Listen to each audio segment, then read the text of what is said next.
Sometimes kindness you give quietly to a stranger can echo back in ways you never imagined, even years later.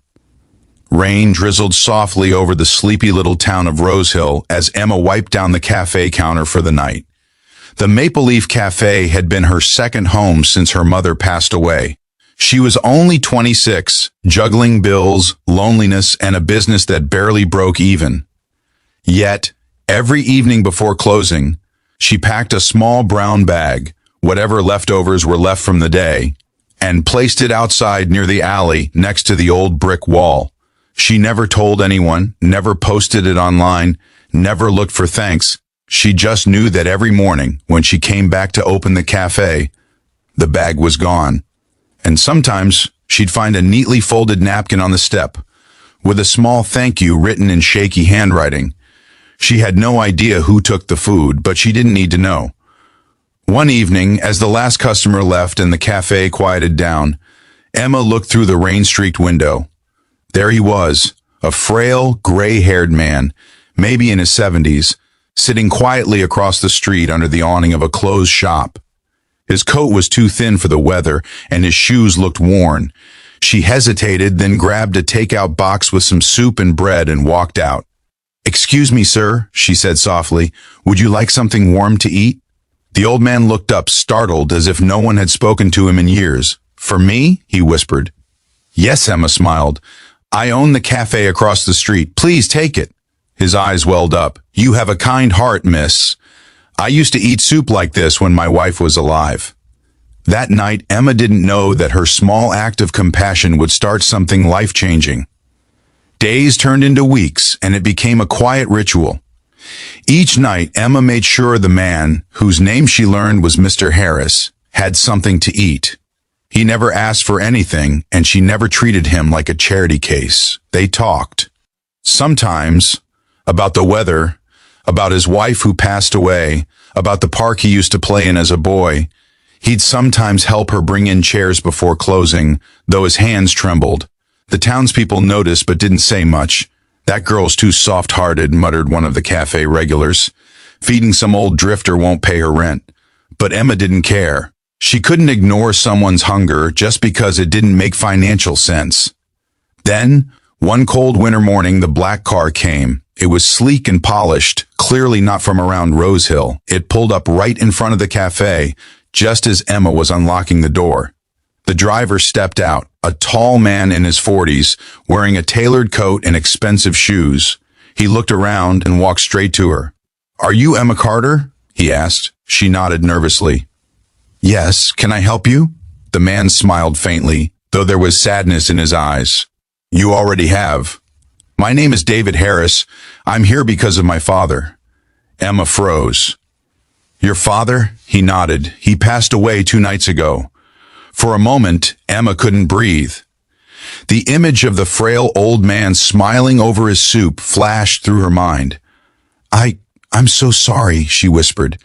David took a small envelope from his coat and handed it to her. "Before he died, he told me about a kind young woman who fed him every day, without asking for anything. He said you reminded him of the daughter he lost years ago. He wanted me to thank you properly." Inside the envelope was a handwritten letter. "Dear Miss Emma, if you're reading this, it means I've finally gone to be with my wife. I didn't have much left in this world, just memories and a little faith in humanity. But your kindness revived something in me I thought was gone. You didn't know me, yet you gave me dignity when the world had taken it away. You reminded me what goodness looks like. I told my son that if he ever found you, he should make sure you know that you changed an old man's final. Days from lonely to peaceful. Thank you. Arthur Harris." Emma wiped her tears. "He didn't need to thank me," she said softly. David smiled. "He'd insist you read this too," he said, handing her a second folded document. It was a deed, transferring ownership of a small property on the outskirts of town. "My father bought this place years ago. It's been empty just like he felt most of his life. He wanted you to have it, for whatever you dream of doing. He said you gave him hope. Now he wanted to give you something in return." Emma stared at him speechless.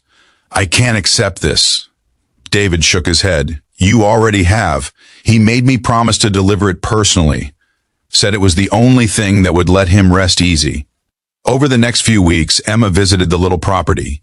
It was old but charming, an orchard behind it, wildflowers creeping up the fence, a broken wooden swing that swayed in the wind. She decided to turn it into something that would honor Mr. Harris, a free community kitchen for the homeless and elderly. She called it Arthur's Table. The cafe slowly became famous, not for its food but for its heart. People began donating money and supplies. Locals volunteered. Even travelers passing through Rose Hill stopped by to see the cafe that inspired a town to care again. Emma didn't expect fame, but the joy of seeing people come together was priceless. Months later, a young reporter visited to write a piece on her story. She asked, Emma, what made you keep giving, even when you were struggling yourself? Emma smiled and looked toward the corner where she used to leave that small brown bag years ago. Because someone once told me that even when you have little, you still have something to give. Sometimes that little thing can save someone's heart. She paused, then added softly, I didn't know Mr. Harris was watching me as closely as I was watching out for him. I just did what felt right.